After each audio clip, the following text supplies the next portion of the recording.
Hi, everyone, and welcome to Heart Matters. It's so good to acknowledge and recognize how good God is. Here at Heart Matters, we've not only heard about God's goodness time and time again, but we've all experienced it for ourselves, and that is the motivation behind every episode. In this episode, we'll hear from a woman who has proven God's goodness in the lowest times as well as on the mountaintop.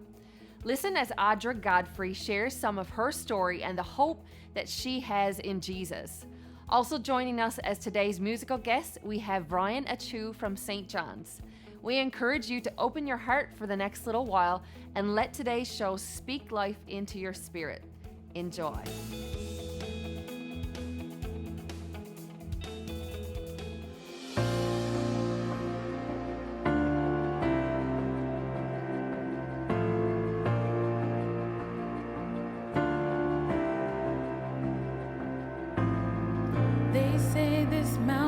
Can be moved. They say these chains will never break, but they don't know you like we do. There is power in your name. We've heard that there is no way through. Tide will never change.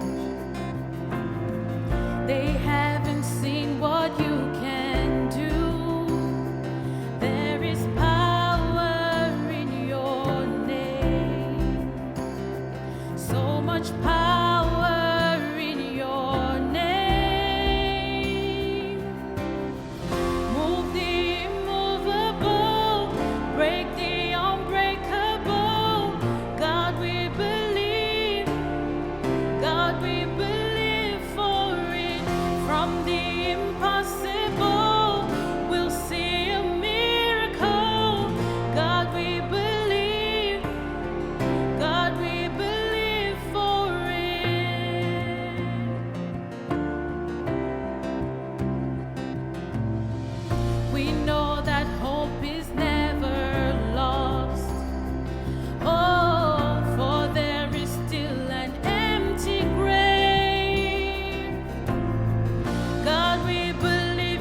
Heart Matters will return in just a moment.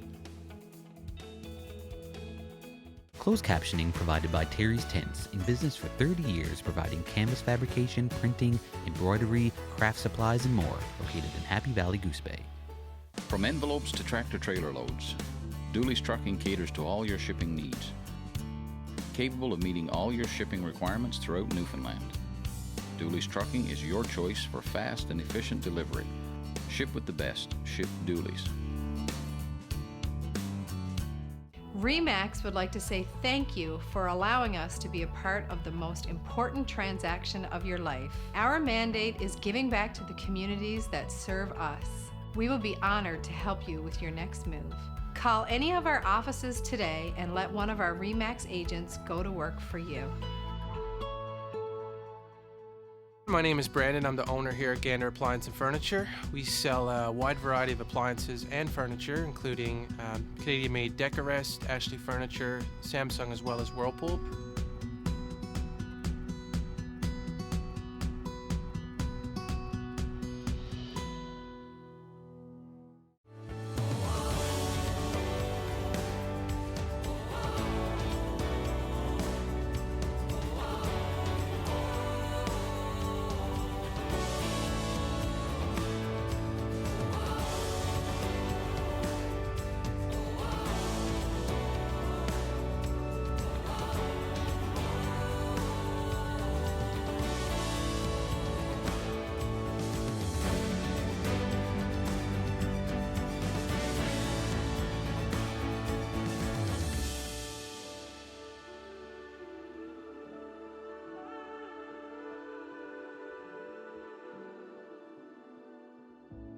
Hi, I'm Audra. I live here in Gander.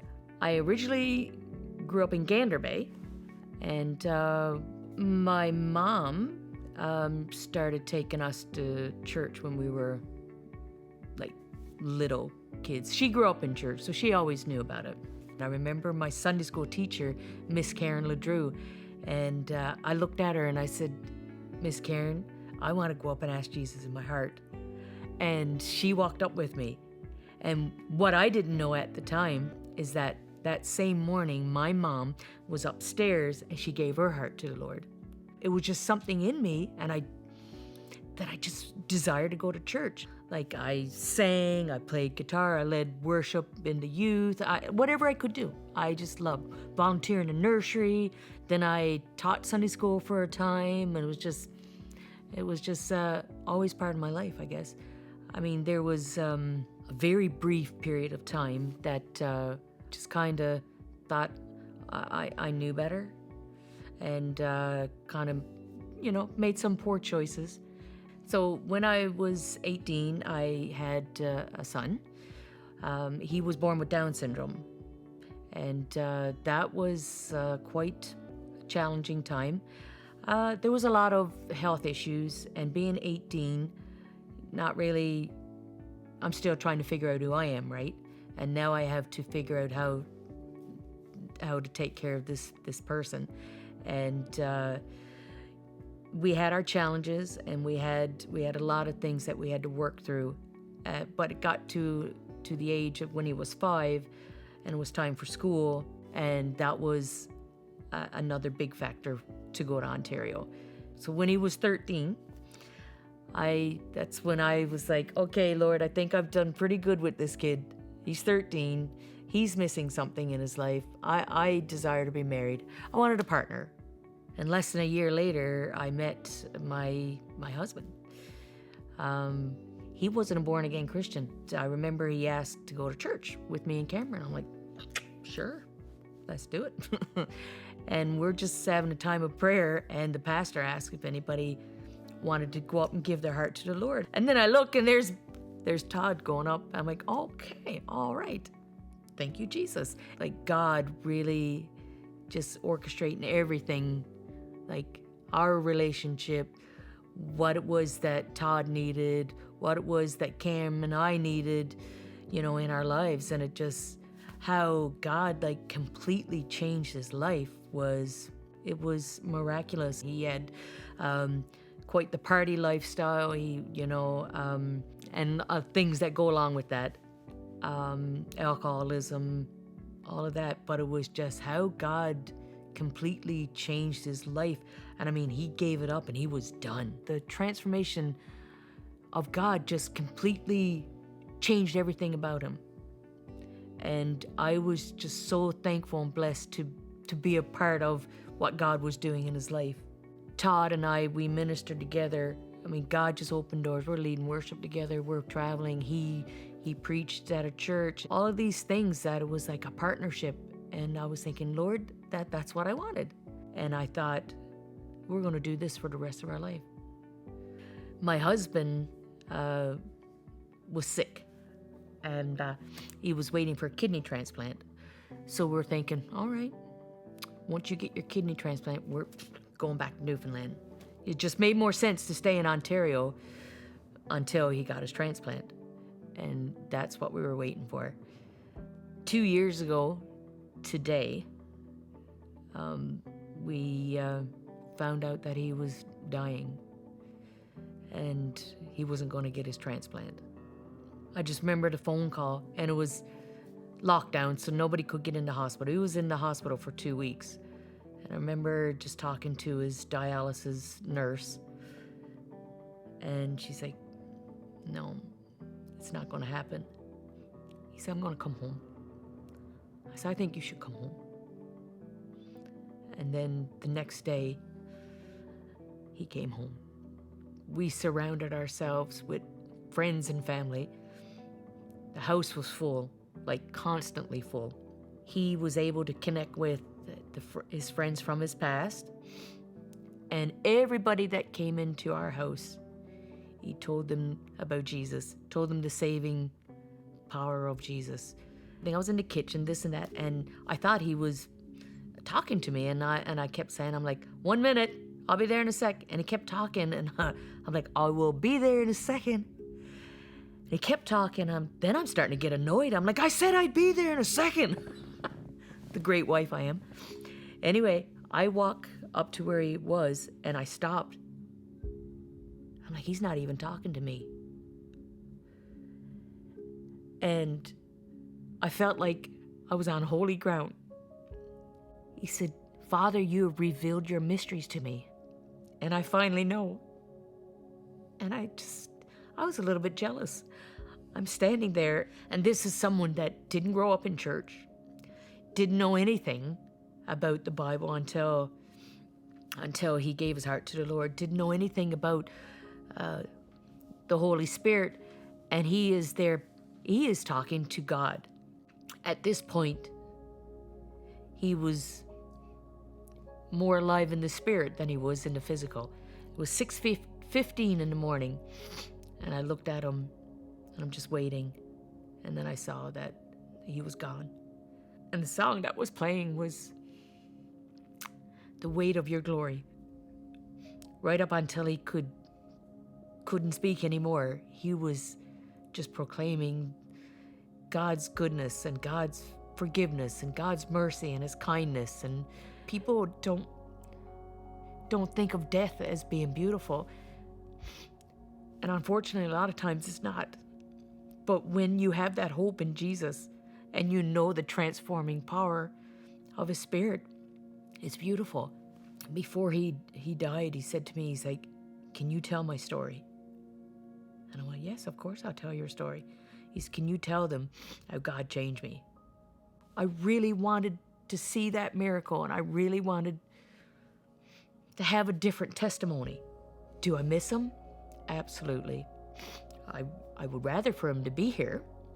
There were a lot of nights where I would come home from work and I would sit in the dark and I would cry and just cry.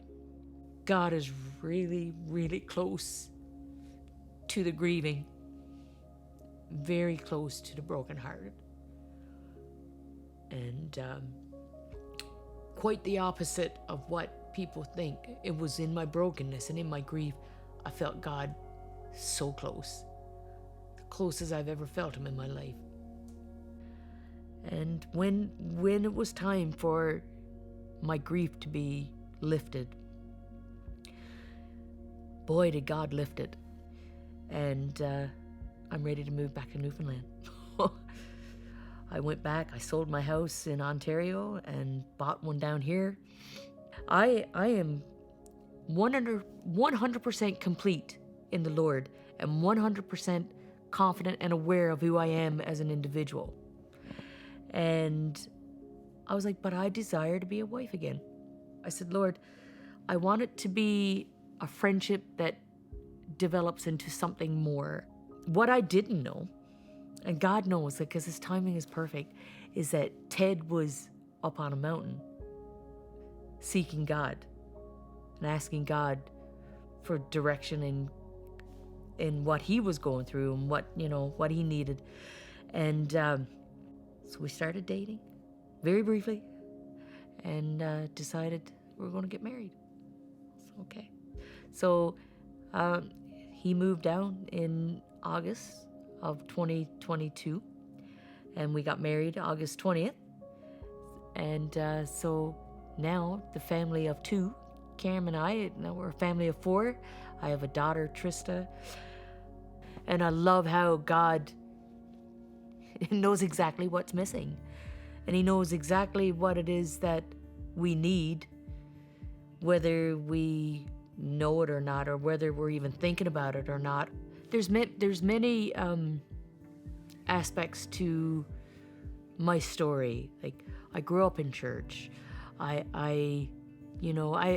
made mistakes. I made bad choices. I got pregnant as a teenager. I was a single mom to a special needs kid. And a lot of people would think that that's tragic. Oh, you lost your husband, you're so young, you're widowed at 45. That's tragic. What I see is a story of hope. One thing I know, that God knows my voice. He knows what I sound like. He's heard me. Because he was right there when you think that no one around understands and no one knows your grief. God is right there.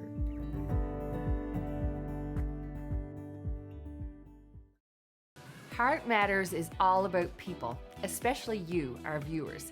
That's why we love hearing from you. Maybe you have a suggestion for an upcoming show. Perhaps you know of someone who has a story to tell or a song to sing that could be a blessing to all of us. We also love getting feedback from you guys. Simply send us a message letting us know how something you've seen on this show has impacted you.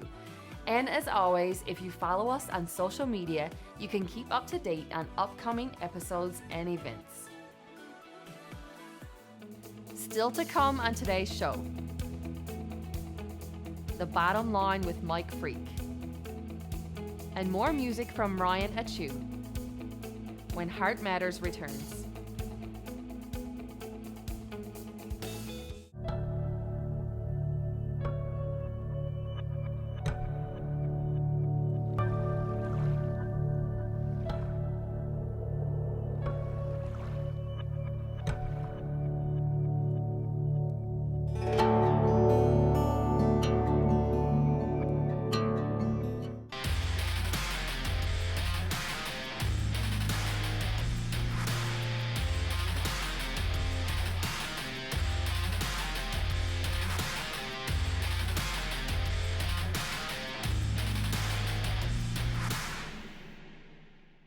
Scott's Transport Limited is a family-owned and operated full transportation company located in beautiful Deer Lake. In business for over 25 years and with a fleet of modern equipment and dedicated team, we service the growing needs of businesses from Newfoundland and Labrador to Ontario and locations in between. If it matters to you, it matters to us.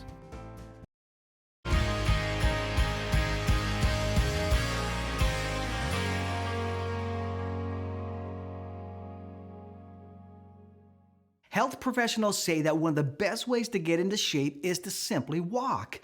Walking has so many health benefits, from weight loss to lowering your blood pressure and cholesterol to boosting your immune system.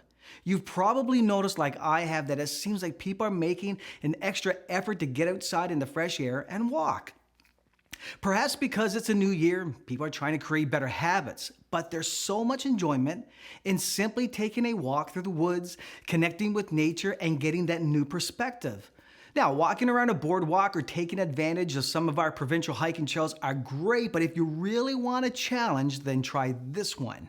I was going through my social media the other day and I saw this posted, the longest walkable road in the world. This one road starts at Cape Town, South Africa, and it ends in Magadan in northern Russia. Now get this. This one road is 22,387 kilometers long, and it would take you 4,492 hours to walk it if you didn't take any breaks at all. Now, if you walked 8 hours a day, it would take you 562 days to complete it. Now, that's quite the hike. One year I hiked up Grossmore Mountain, and I thought that was tough enough. What's interesting about this walk is what you'd have to walk through. This one road would take you through 17 different countries, you'd walk through every weather condition imaginable, and you'd walk through all 4 seasons. You would have to walk through jungle, open terrain, barren lands, mountains, deserts, and war-torn countries before you reached your destination. Now, we all have to walk this road called life. And as we begin this new year of 2023, I think we're all keenly aware that none of us really knows what lies ahead. There's always uncertainty about what's around the next turn, and none of us can see far enough down the road. You'll likely walk through some great times, but you also may have to walk through some difficult seasons this year as well. Perhaps some of you are watching and you're saying, hey, this year has only just started and I'm already walking through some really hard stuff. Maybe you've already walked into a battle and it's been a really tough start to the year. It's a health scare, it's a family problem, it's a financial burden. It's the real struggle of depression. And struggles are different for everyone. And here's what's important for all of us to be reminded of for this year, is that no matter where you are on the road of life or what you'll have to walk into, the bottom line is that Jesus will walk with you wherever you are along the road. Psalm 23 is a very well-known part of the Bible, and it says in verse 4 that even though I walk through the darkest valley, I will fear no evil, for you are with me, your rod and your staff, they comfort me. So for those today who feel alone on the road and you feel abandoned by those in your life, God wants to walk with you. He wants to help you, to guide you, and to strengthen you. And whatever part of the road that you have to walk, no matter the circumstances, He is with us, and we never have to walk alone.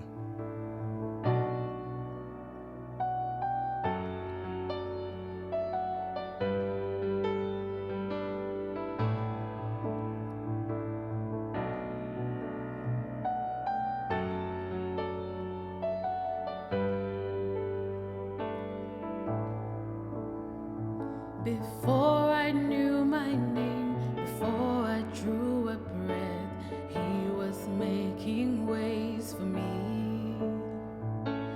Now and every day, each and every step, He's still making ways for me.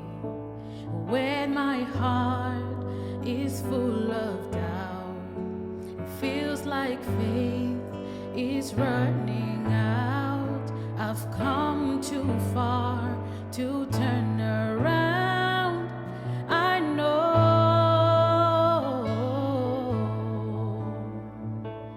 God will work it out. God will work it out. One thing I know, one thing I found. Oh, God will work it out. Pushing past the fear, trying to relieve, He's still making ways for me. He never let me down, never ever will. He's still making ways for me. When my heart is full of doubt, it feels like faith is running out. I've come too far to turn back round. I know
God will work it out.